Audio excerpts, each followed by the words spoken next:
TSU, singing glory, hallelujah. I went to TSU. Yes. Thank you all for being here, family and friends, and for my family who all came out today. I didn't know I had that many family members. The whole Winfrey and Walker clan, thank you. So I'm going to start with a confession. I was supposed to graduate from TSU in 1975, but I somehow managed to come up one credit short. What can I say? The school taught me many things, but keeping track of my credits was not one of them.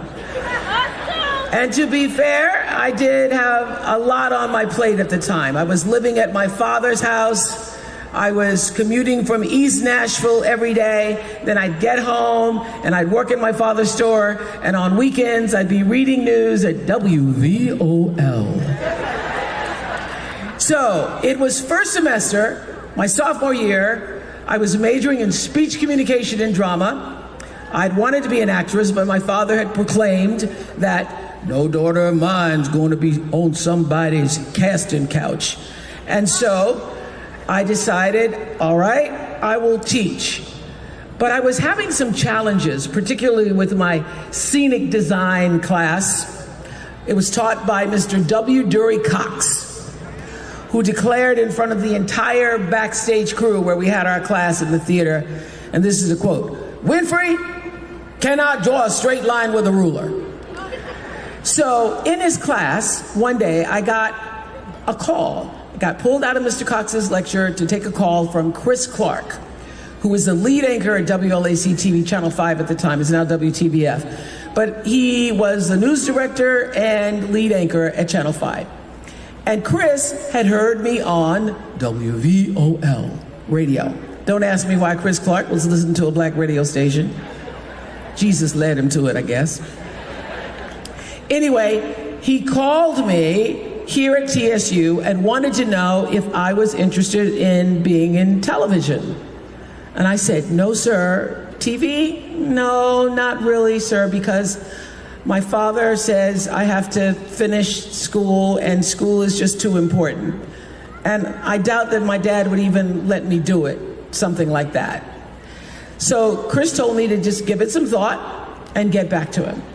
And when I returned to Mr. Cox's class, I repeated what Chris had said to me, Chris Clark had said to me, that whole conversation. And I said to Mr. Cox, I don't think my father would even consider it. Now, Mr. Cox had a face like the lion from The Wizard of Oz, and a demeanor that nobody would ever call warm or fuzzy or comforting. And he looked at me as if I didn't have the brains that God gave lettuce. And he said, this is why you get an education, fool. So that CBS, Channel 5 will call you. You and your father ought to know that. He rolled his eyes and he was walking away. He said, I'll tell him myself. And he did. So second semester, sophomore year here at TSU, I arranged for all of my classes to be finished by 2 p.m. And from 2:30 to 10:30, I worked at the television station. That left me just enough time to make it back for my father's ironclad 11 o'clock curfew. So I am doing the evening news, finish at 10:30, and my dad is like, better be home by 11. So by graduation, my career was in full swing, and I didn't feel the need to pursue a diploma. But for years, and I mean long after I started the Oprah Winfrey Show, not a conversation with my father would pass without him asking, when you gonna get that degree? So finally in 1988, Dr. Jamie Williams, bless her, she just passed away recently, allowed me to write a paper and submit some of the shows I had done. So I got my degree from Tennessee State right about the same time I got my third Emmy.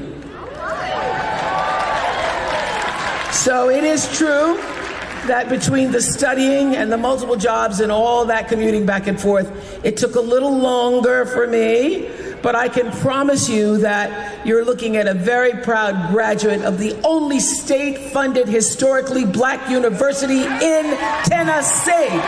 Home again. And I will tell you that the last thing I did before getting into my burgundy Oldsmobile Cutlass and leaving Nashville was to speak at the Faith United Baptist Church Women's Day celebration. Bishop, you know Women's Day. And my sermon at the time revolved around a single thought, and it's this: I know not what the future holds, but I know who holds the future. And I want to tell you, I've been guided by the light of God's grace my entire life. People ask, what's the secret to my success? It's because I lean into His grace.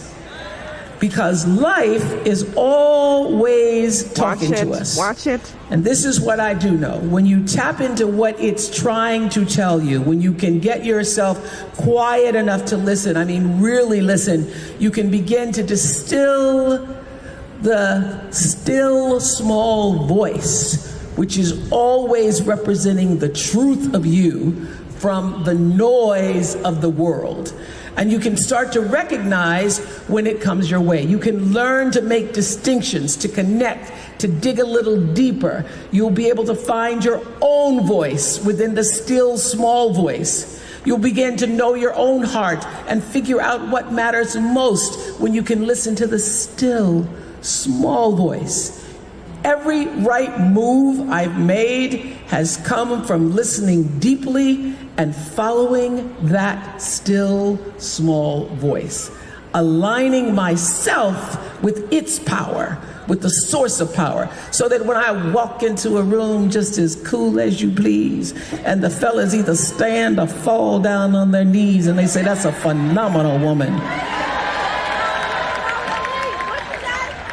And when I walk into that room, I come as one, but I stand as 10,000. Because everybody that's ever come before me walks into that room with me. My great-great-grandfather, Constantine Winfrey, born an enslaved man and couldn't write or spell his name, but 10 years after the Emancipation Proclamation had learned to read and had picked 10,000 bales of cotton in exchange for 80 acres of land and became the first person in my American lineage to own his own property. I come as one, I stand as 10,000 has been my mantra for power.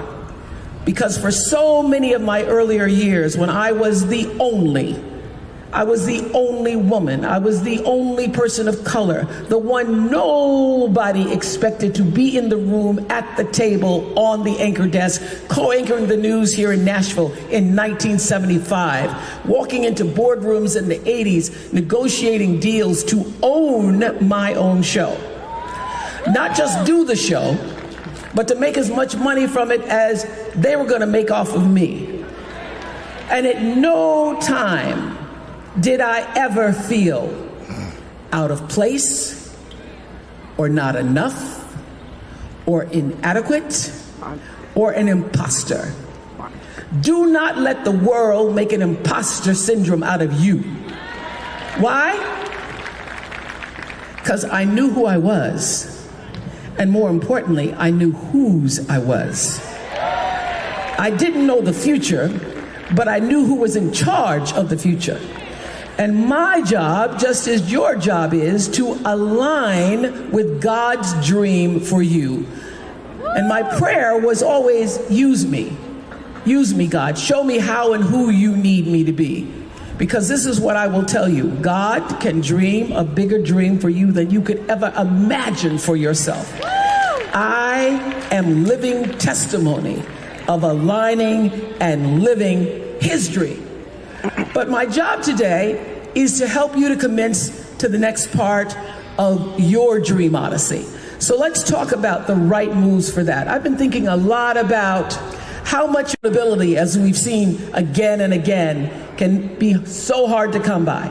You've witnessed the storming of the Capitol and the death of civility.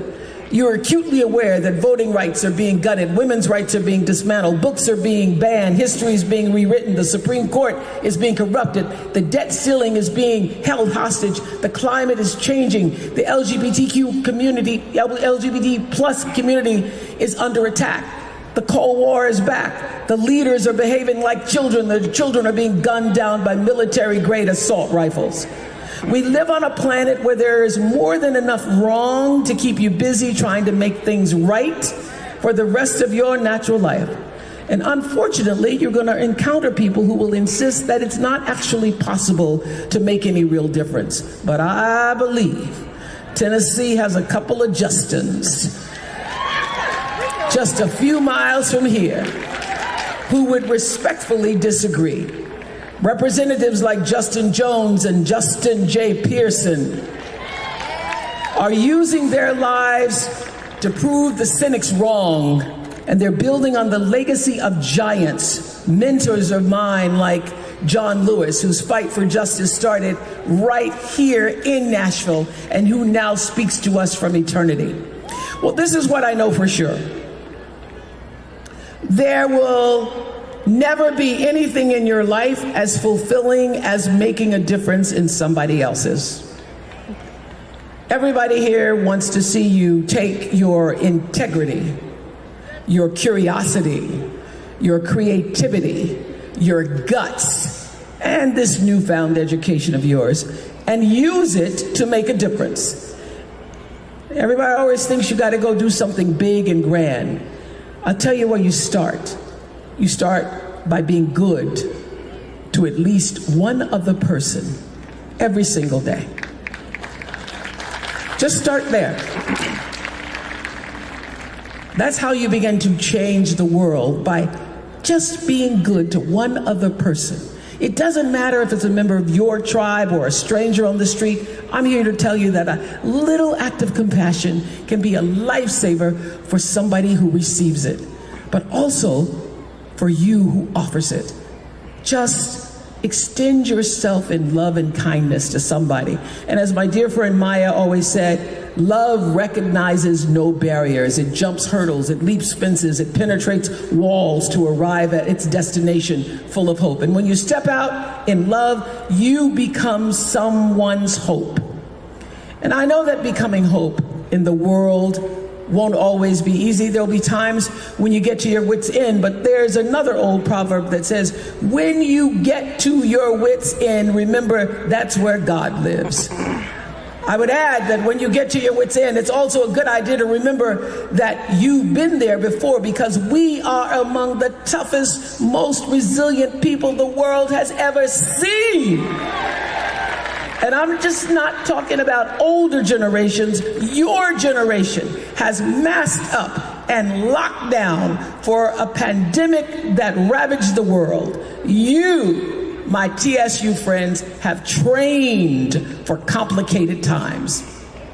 And I don't care how hard life after college gets, and it's gonna get hard. We need you to dream big. We need audacious thinkers. Use my example. I was one good TSU teacher, Mr. Cox, and one timely phone call away from a career that would absolutely change my life. That story's not just my own. What dream are you one or two steps away from? We also need generosity of spirit. We need high standards and open minds and untamed imagination. That's how you make a difference in the world. Using who you are and what you stand for to make changes big and small.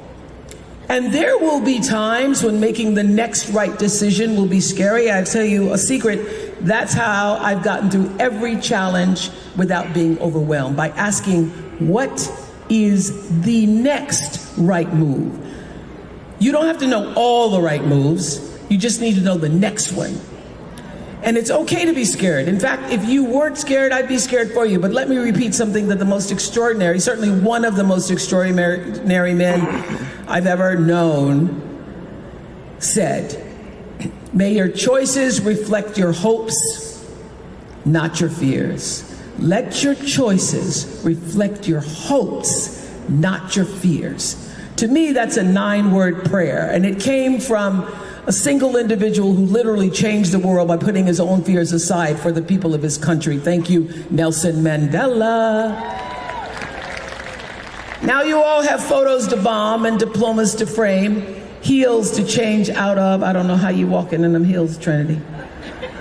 Neckties to hand to your next of kin. But I can't just tell you what desperate shape the universe is in and send you on your way, so I'm going to leave you with this instead. The world is weaning itself off Russian fuel. Electric cars are going mainstream across the globe. That hole we punched in the ozone layer is healing. Ukraine is still in there fighting for us all. Finland joined NATO. COVID is currently receding, and there are human beings who very quietly donate their bone marrow to strangers. And this, to me, signals that the United States of America may not be united, but we are not a finished product. My point is, anything is possible. The wheels are still in spin. Saints walk among us. And as Nelson Mandela so brilliantly demonstrated, it's better to be hopeful than fearful, if for no other reason than the fact that hope brings us one step closer to joy. And I leave you with this. You have been prayed for and paid for. Not just tuition, but paid for through the sacrifices,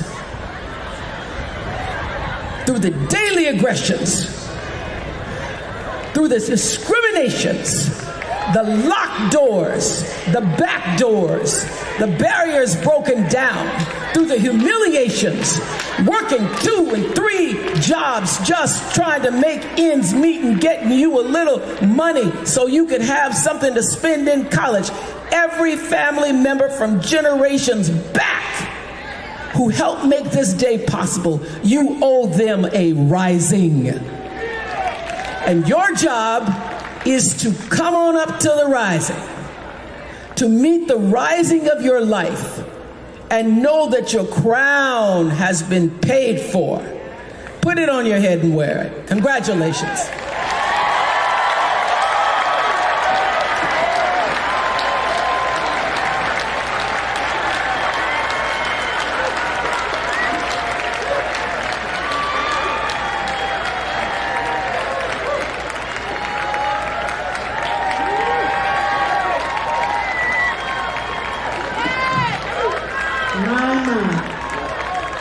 I feel like I was disciples and read about in the book of Acts. Please rise. Parents, those in the stadium, please rise. It is my honor and pleasure. Let's go TSU. Entering the arena is Dr. Glenda Baskin Glover, the 8th president of the Tennessee State University. Bro, I'm filming. You gonna have to move. Move with us. Give a damn. I'm with the school. Grant said we could take a picture. Got it.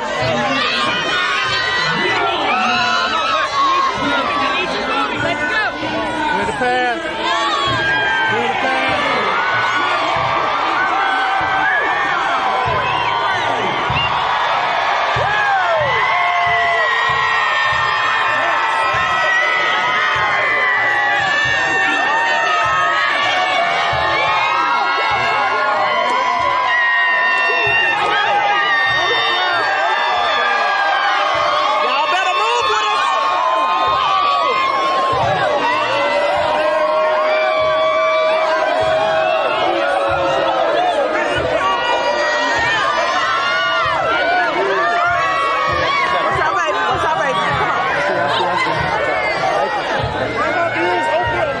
Watch out, watch out.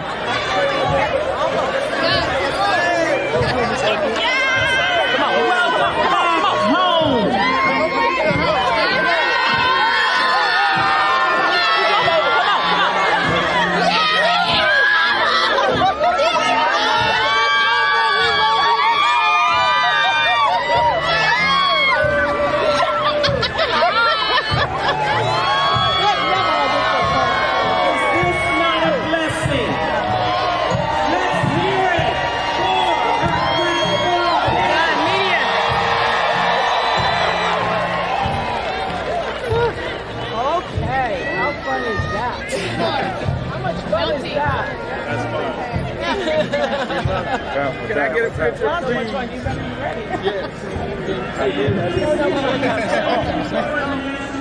Be also ready.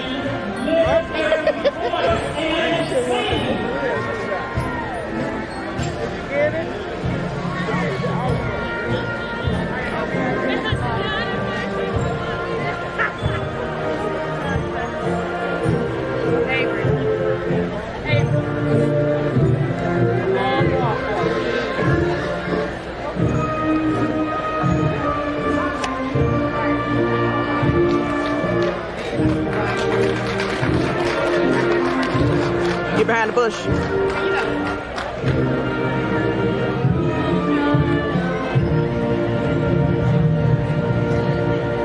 Please remain standing.